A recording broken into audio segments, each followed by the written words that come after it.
At the end of World War II, a woman driving a German military vehicle, full of smugness in the grass, suddenly flew a shell. The military vehicle was blown up on the spot. It turns out that the US Army squad took the woman as a German soldier. A GI rushed up to take a look. The sound of the explosion shook his eyes. Exploded a lot of gold bricks. This is simply a flying fortune. The story also begins with a German deserter. Heinrich hated the war. His wife and son were killed in the air raid, and a kind neighbor took in the only surviving daughter. Heinrich was so experienced in combat that he wounded his captain in one ear during his escape, but he still couldn't escape capture. Heinrich fought bravely in the army and was once awarded the Iron Cross. Still, this kind of disturbing the army forbidden, and to make an example of him, the ruthless von officer wants to hang Heinrich and have Dorfler execute him himself. To avenge the shot, the Dorfler deliberately rotated the angle of the knot to make Heinrich wait in despair for death. As the truck starts up, Heinrich is hung from a tree, slowly hallucinating that his wife and son are far away from him, leaving only his daughter waiting helplessly. Heinrich was about to be taken away by death when a woman appeared in time to save him.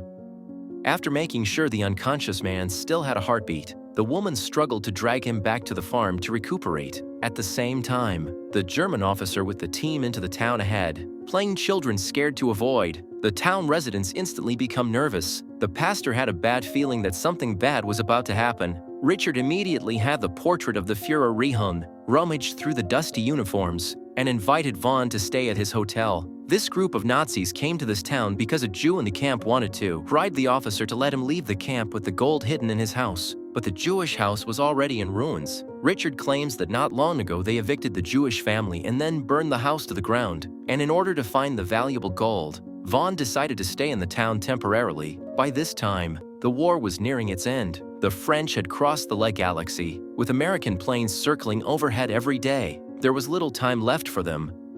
Vaughn asked Dorfler to lead a team to collect rations from the surrounding area to make a last stand. On the other side of the farm, Heinrich has come to his senses under the meticulous care of a woman named Elsa, whose father died at the hands of the Nazis. So she hates the Nazi soldiers passionately. After her father's death, she and Paul depend on each other, and this small farm is the only thing her father has left to his siblings. Heinrich thanks Elsa for saving his life and prepares to leave the farm so as not to involve the two siblings in the strife. But in this time of war, no one can do it alone. There was a sudden noise from outside. A real enemy. Dorfler's team just came to the farm. They are as busy as the bandits into the village. They are busy frantically catching chickens. Elsa was brave enough to walk out with a shotgun, but there were so many of them that a woman couldn't stop them. I thought the bandits would leave after taking the stuff, but I didn't expect Dorfler to lead people to break into the house, and started to make a move on Elsa. The strong character of Elsa would rather die than obey. This scene was hidden in the attic of Heinrich in the eyes of. Heinrich couldn't sit still any longer and picked up a steel fork and stabbed it,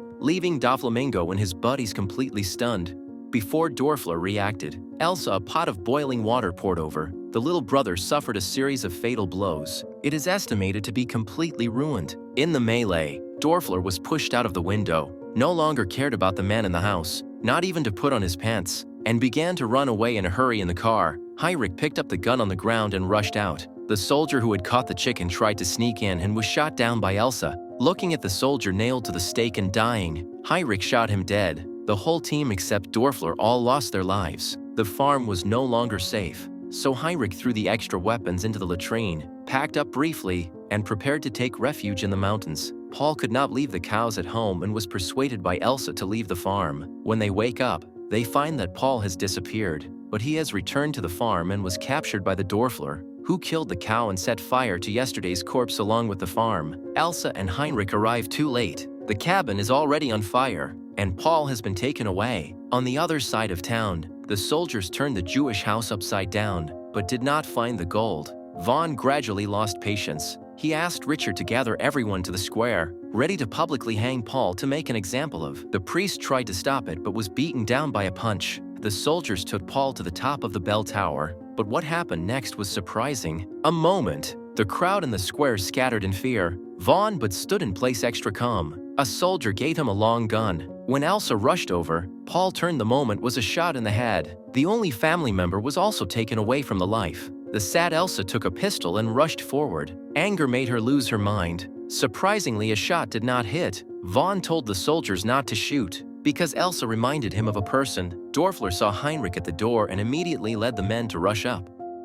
In the face of the aggressive soldiers, Heinrich hurriedly unscrewed a grenade, and the two sides immediately engaged in a fierce firefight. Although Heinrich shot all the bullets, for the battle hardened him, these are only small scenes. Under cover of the last grenade, he jumped down from the upper floor. A soldier came forward to check, and just as soon as the door was opened, Heinrich kills him with an axe. Heinrich rushes into the opposite room and takes out the soldier who tries to intercept with a clean reach. Heinrich is ready to fill his equipment when Dorfler arrives just in time and comes up with a sweep. Taking advantage of Dorfler's time to change bullets, Heinrich did not hesitate to rush up and start a fierce fight with him.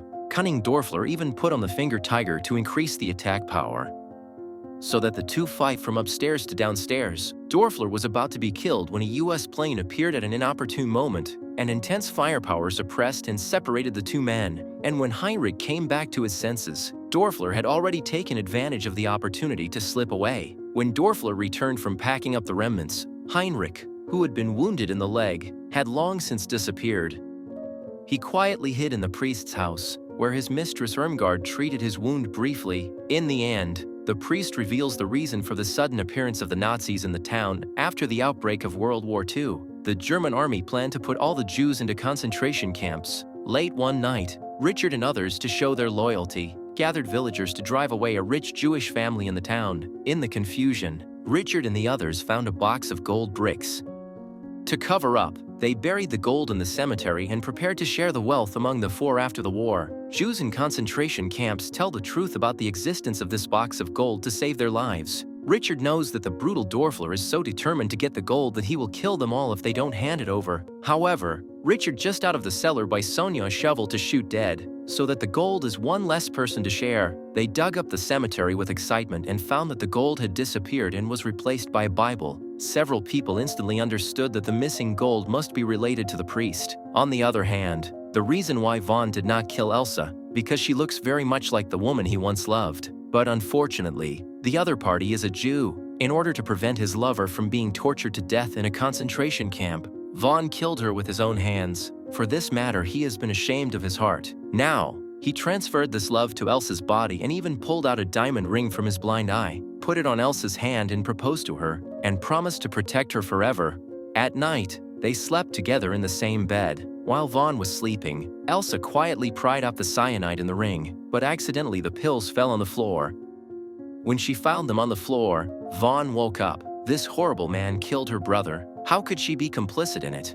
Elsa offers a passionate kiss with the pills in her mouth.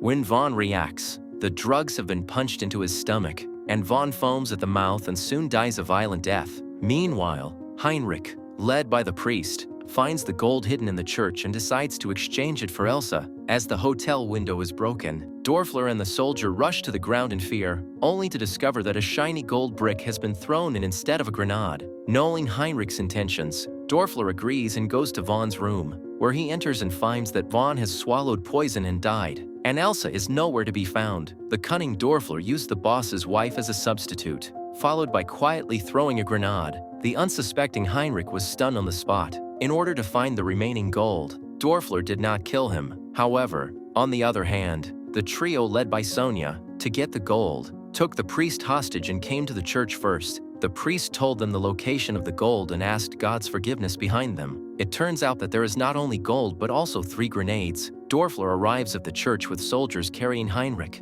and when he sees the gold scattered all over the place, he smiles smugly and takes out the priest with one shot. At this point, outside the church, Elsa found the powerful Iron Fist anti-tank rocket launcher. Irmgard saw the priest was killed. Instant rage value was pulled full in cooperation with Elsa, hit the group of Germans by surprise, just when Irmgard was about to finish Dorfler, but was a cold shot to the head. Elsa was also wounded. The situation was reversed, but the smart Elsa used a plan to force out the soldier who shot the cold shot. A shot to solve it.